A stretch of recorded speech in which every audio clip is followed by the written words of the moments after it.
Nah, I fucks with Pat. Yeah. Look at how he talks to these niggas. Yeah, yo. Yo, turn that shit up. Turn that shit the fuck up right now.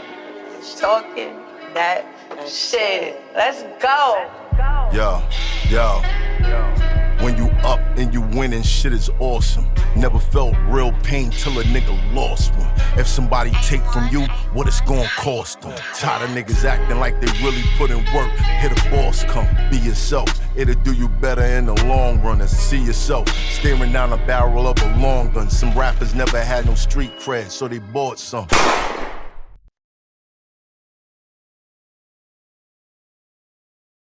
Specials ain't special no more. You watch a nigga special, you be like this. I wonder how much he got paid for that. You know what I'm saying? Yeah, man. There's a couple joints that I watched. I was like, Because you got motherfuckers that's it for the moment. You got the network saying like, oh, we got to do this because we owe a transgender woman with big titties to a spot. You know what I'm saying? Like, it's like a lot of things are like in the moment.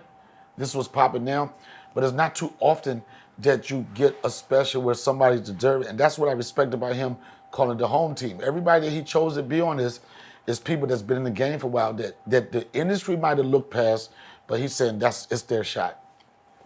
And even with before they decided to do the special, Netflix had already said they want to do a special with me.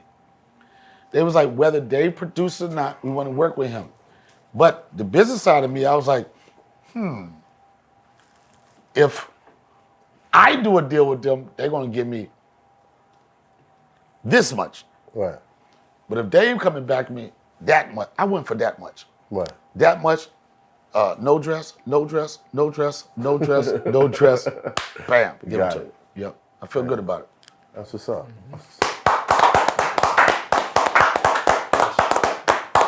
We'll take a 5-minute break. Have you ever been in a dress? Yo, I don't know. Does that apply to hip hop? What is equivalent to a dress in hip hop? Ghostwriting. What? Ghostwriting? No, I think it's so. not. No, I it's think not. so. Or doing a pop joint. It's probably Diddy party or something. Really? Yeah, no, it's not. It's the equivalent is like you're not writing your own shit.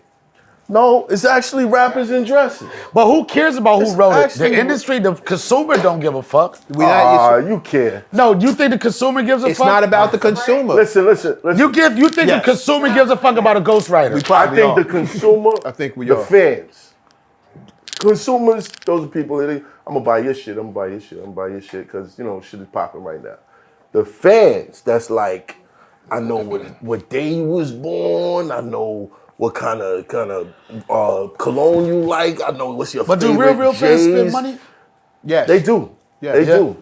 They'll spend $1,000 And the reason why I say that because on a CD. the reason why I say that is because in this business, the industry, like the people that make decisions, they don't give a fuck who wrote the joke.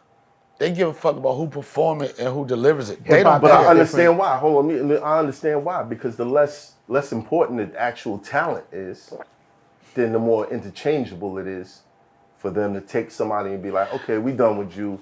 Let's take this guy and I know- let's make him hot. I know this is relevant. All right, we ran his course. Let's take this guy. That's when they take away from the talent. They say the talent isn't important anymore.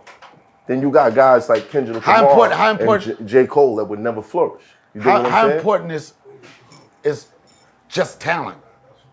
Because in my business, you can have a little bit of talent and work ethics is going to get you way past that. Talent beats hard work when hard work beats talent when talent don't work hard.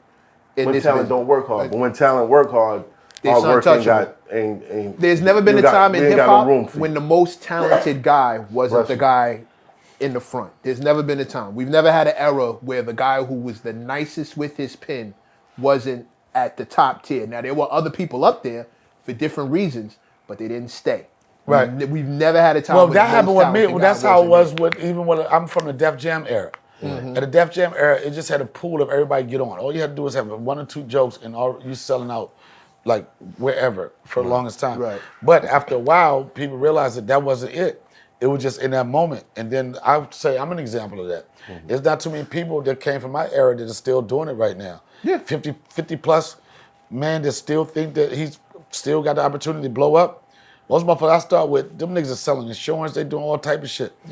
They not doing that. But I realize in my field, and this is what the argument, and when I hear people say, they always use certain comics for, there's like, I hear so many comics that say Kevin Hart not funny, right? And these people think they funny as shit. They're like, Kevin Hart's not funny. I'm like, well, there's something to be said. If you don't think Kevin Hart is funny, and he's got your level where he is, and you think you funny as shit, something not working. Right. I think that's why Cat Williams' interview went so hard, is because it offered an explanation as to why someone with less talent goes further and is more successful. I don't agree with his explanation of that. I get it. Industry plan. I'm not saying it's true. I'm just saying that's why so many people were like, "Oh shit! See, I told you. I told you." here's Look. the- But this is, what motherfuckers is there got- such a thing as an industry plant in the comedy? No, I'm not saying it's an industry plan, but there are people that the industry favor. Right. Right, there are people in the industry favor, and I'll give you a Kevin Hart, the industry favorite, not a plant, the industry favorite.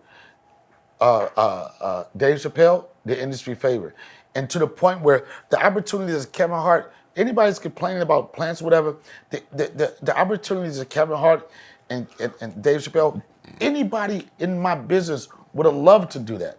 Would have loved to be selected to be in the Montreal Comedy Festival. Would have loved to have those relationships where, okay, this person's going to introduce me to that person. A lot of people, I had to take the gritty route. You know what I'm saying? I had to take the gritty route. Like, would I have loved to be doing comedy would I have loved to been doing comedy for 2 years and then got an audition that gave me the platform for everybody in the industry to see me? Hell yeah. Guess what another person was, that same person? I won't say with a plant, but I had the opportunity. Monique, Dave, Kevin Hart. The biggest platform you could have in comedy back then was the Montreal Comedy Festival. Back then, they had a showcase called New Faces. Everybody in the industry went there. Right. They had the New Faces, then they had the Uptown Comedy Show. The Uptown Comedy Show was the black show. Right. And this is why I don't have an issue with Monique, but I respect where she came from, because she got it popping when it wasn't a lot of females doing it. To her argument, I respect that. She was amongst every male comic, she stood out. She blew up the Uptown Comedy Festival, they saw her. Kevin Hart blew up the Montreal Comedy Festival, they saw him. Dave Chappelle blew up the Montreal Comedy Festival, they saw him. Back then, you could do that festival, you could have a 7-minute routine. If you showed your point of view and they saw what they could do with you, you would leave there with $250,000 for them to not do nothing with you. It was like a holding deal. Wow. It was like this. All right, we don't know what we're gonna do with him. Here go $250,000 for a year for you not to fuck with nobody else. And we trying to figure out what we're gonna do with you. But guess what? A lot of people didn't have talent. And no matter what they say, what Cat Williams' argument and what he got people to ride with was like, this is what people say. Well, Cat Williams, he got it through the mud. He came through the trenches.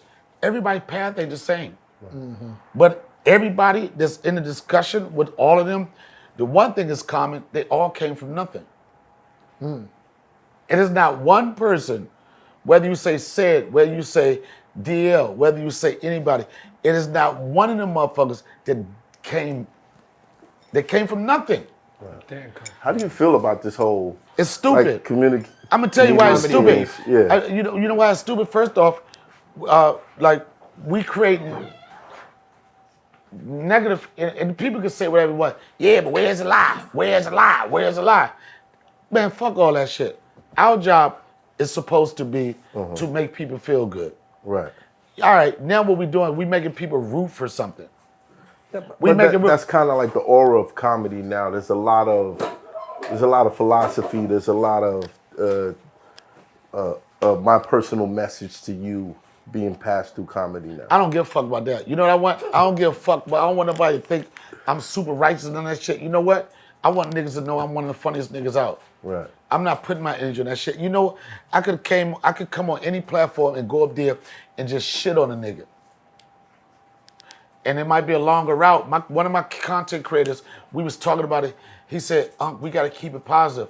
He said, because negativity and toxicity don't sell. I was like, nigga, that's where the money is now. Yeah.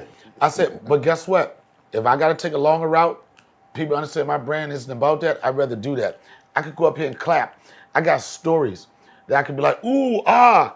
I don't want niggas to remember me for that. What's the stories? I remember one time me and Mike was wearing a dress, right? Nah, yeah, we was wearing a dress. His shit was tighter than mine. I was like, fuck that nigga, give me the loose dress. Nah, it's like.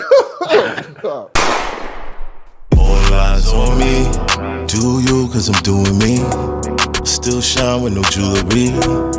I would rather have the unity. It's gonna be you if it's you and me. No tears in my mama eyes. Got a team full of ride-or-dies. Hail Mary, nigga, rock-a-bye. Rock-a-bye. All eyes on me. Made it out the hood, I'm so grateful.